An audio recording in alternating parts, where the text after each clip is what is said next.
Hola, un abrazo para todos en este viernes, en nuestros habituales viernes de videos con un propósito. Los saludos de la ciudad de Bogotá, con un clima que ya está empezando a mostrar las lluvias y a bajar las temperaturas, así que a cuidar a nuestros pequeñitos.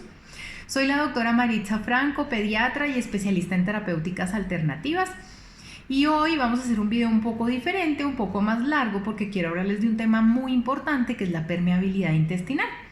Esta semana hemos colocado un par de posts donde les he querido contar de qué se trata esto y de hacer una conciencia de que la alimentación y a partir del intestino es donde generamos la mayoría de las enfermedades.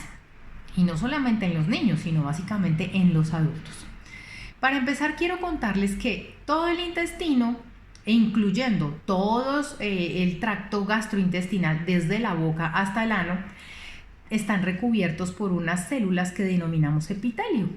Estos son unas células como en forma de cubos que están unidas entre ellas de una manera muy fuerte por unas mallas o unos ganchos que nosotros los llamamos las ocludinas básicamente, o las zónulas también, y esa unión del intestino permite que no entre ninguna sustancia tóxica, virus o bacterias por en medio de estas dos células.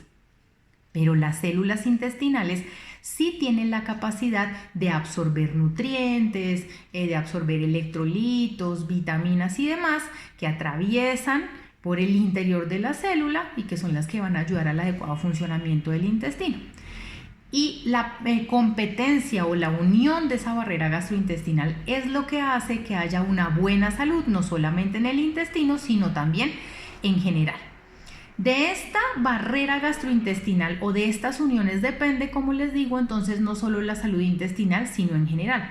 Pero cuando empiezan a haber factores externos que dañan las uniones del intestino, entonces ahí es donde se empieza a ver una permeabilidad o como una serie de huecos u orificios donde empiezan a pasar sustancias tóxicas, virus, bacterias, metales, entre otras cosas que van al torrente sanguíneo, es decir, viajan por toda la sangre y empiezan a ocasionar todas las enfermedades que conocemos. Esto está basado entonces en que hay alteraciones en la alimentación. Si no tenemos una buena alimentación con nutrientes saludables, libres de todas esas sustancias, aumentamos la barrera gastrointestinal.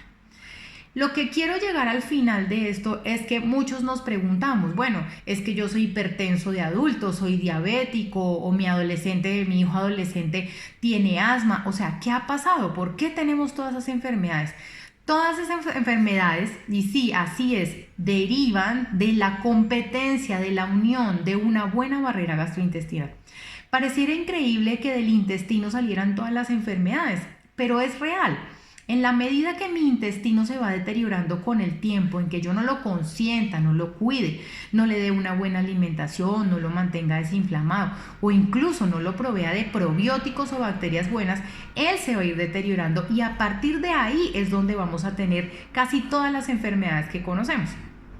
Es por eso que quiero tomarme este tiempo para que no solamente los niños tengan un intestino sano desde muy chiquiticos cuando empezamos la alimentación complementaria a los 6 meses de edad y evitar ciertos alimentos que les pueden causar alergia. También en los adultos que ya tienen enfermedades podemos empezar a manejarlas cuando hacemos reemplazos de la alimentación, cuando disminuimos la inflamación a partir de ciertas sustancias, por ejemplo, medicamentos nutracéuticos o medicamentos homeopáticos, pero sobre todo la dieta, el consumo de agua y el ejercicio son fundamentales para mantener ese intestino competente y sano para mejorar enfermedades que ya tienen de manera crónica o prevenir otras. Nosotros nacemos con una información genética familiar, es decir, yo puedo traer asma, diabetes en mis genes, pero si yo mantengo una salud intestinal y en general buena y me cuido con todas estas medidas, yo haré que no exprese ninguna de esas enfermedades y eso sean cosas del pasado. La invitación entonces es a consumir bastante agua desde pequeños.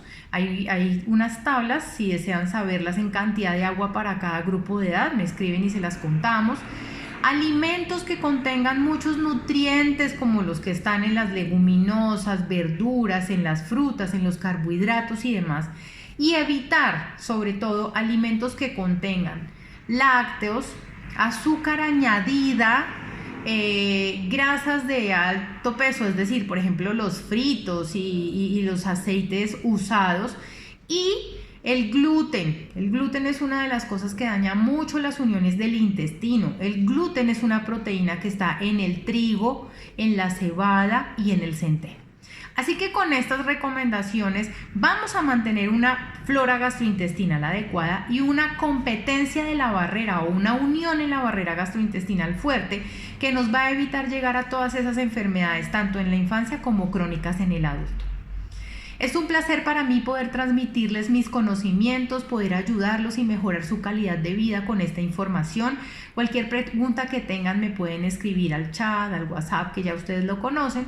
Les envío un fuerte abrazo, que en esta Semana Santa estén todos en oración, en unión, en reconciliación y sobre todo mantengan los buenos hábitos y las buenas prácticas de alimentación durante estos días. Un abrazo y lindo fin de semana.